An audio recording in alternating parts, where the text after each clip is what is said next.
There is really nothing in this world that needs to be fixed for you to feel happy, neither in the body or the external world.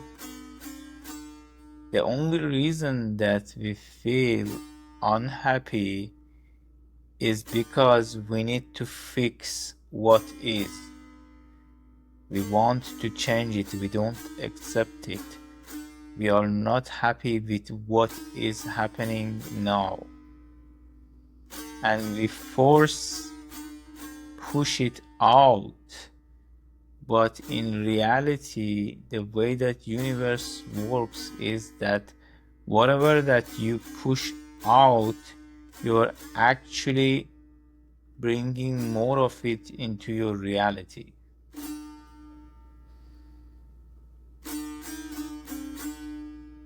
This means you keep suffering and not even getting what you desire, because you are pushing against what you don't want more than allowing what you want, because receiving, allowing, manifestation are the same. Manifestation is not a forceful, willful process, but consciously bringing a desire to pure consciousness, universe, God, the inner silence. And the inner silence is the most powerful space that makes seeds grow.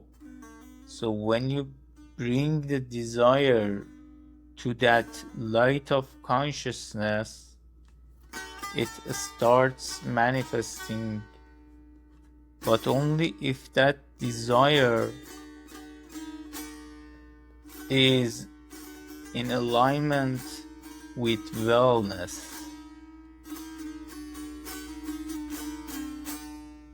The ancient systems of cosmology have tried to explain the universe in diverse ways, especially when it comes to explaining the nature of a human. Some said that our highest nature is a soul, and there are many souls that will go to a different world after this body is no more. And some other traditions like Vedanta and Sufism, they said that actually there is only one soul dreaming to be a separate soul, or many separate souls. If we look at this upward, meaning looking at it from the limited perspective from bottom to top, it doesn't make sense, because we don't have enough logic to explain it.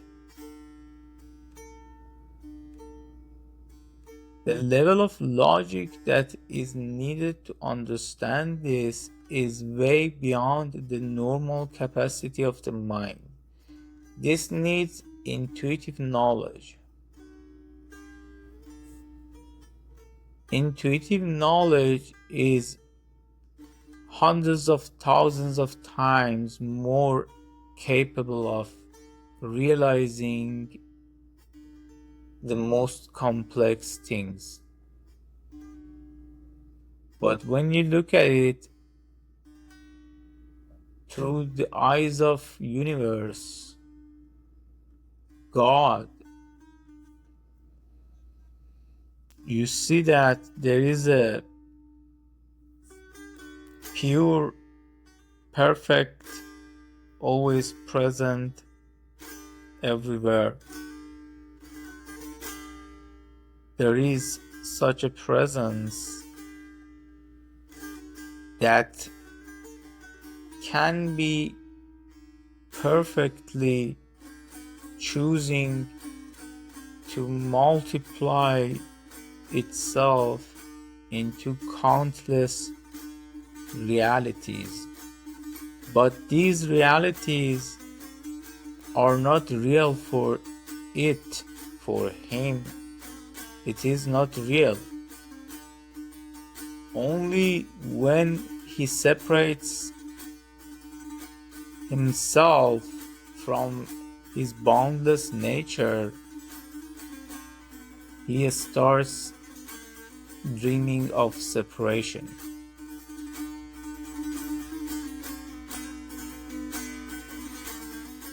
But how can boundless and absolute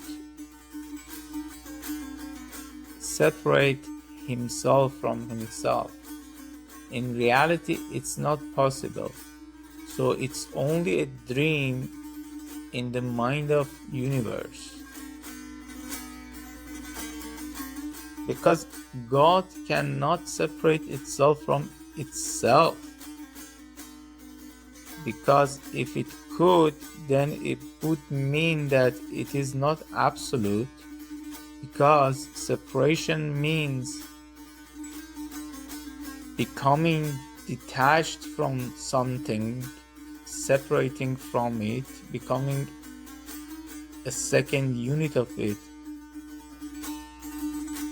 But then, if God is absolute, which is everything, then there is no place that God can go that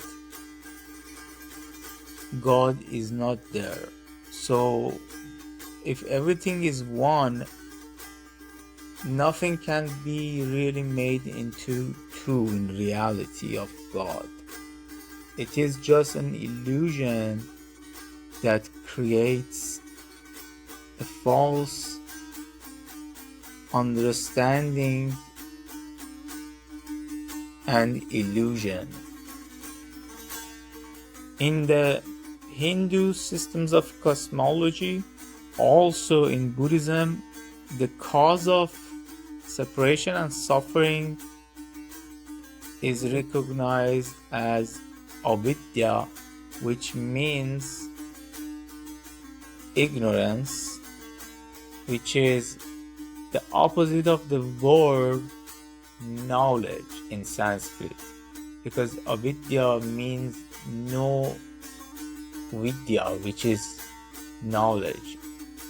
So ignorance or not knowing, here it is talking about not knowing your true nature and living in illusion.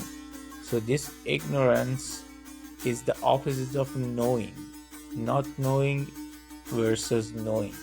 So when you know, then you become free. So enlightenment is just a process of knowing, becoming free from illusion, ignorance. That's why in many religions, especially in Hindu cosmology, there is a concept that's called Maya, which is the cosmic illusion, the universal illusion, which means illusion of separation and limitedness and suffering. One word that is used to also explain this is moha, which means illusion, like when something clouds your perception. So avidya, not knowing or ignorance,